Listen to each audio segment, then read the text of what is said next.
Hello, I'm Shane, and my project is turning corners into cameras. In this project, I explore an implementation of a corner camera that allows users to use any obstructing edge to review some scene on the other side of the obstruction. At a high level, due to indirect illumination, when objects move around the obstructing edge, it creates a subtle variation on the ground around the obstructing edge. Using these subtle variations, it is possible to extract one-dimensional videos of the scene behind the obstructing edge. The light emitted from the ground in our observable scene is determined by the light emitted onto it from the environment, as well as its albedo, BRDF, and the shape of its surface. Of course, most of these light contributions come from the scene we can observe by standing next to this obstructing edge. But what might not be as obvious is that due to global indirect illumination, some of the light reflected on the ground comes from the hidden scene around the obstructing edge. If someone were to stand at the base of the wall, they would hardly be able to see any scene around the hidden edge. However, as the person rotates about the obstructing edge in a circular fashion, they would be able to see more and more of the hidden scene. Due to this, the penumbra that the hidden scene casts on our observable scene increases as we stand farther and farther away from the wall. Thus, different portions of the ground integrates light from an increasing amount of the hidden scene. As our angle from the wall increases, our ground gets gradually brighter, as you can see here, and we are able to observe more areas in the hidden scene.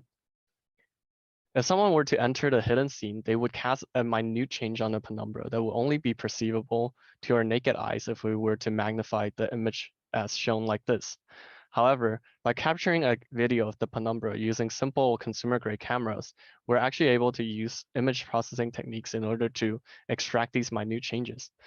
By doing so, we can create one-dimensional reconstructions of the hidden scenes. So how is this actually done? Well, the radiance integral is given in equation 1.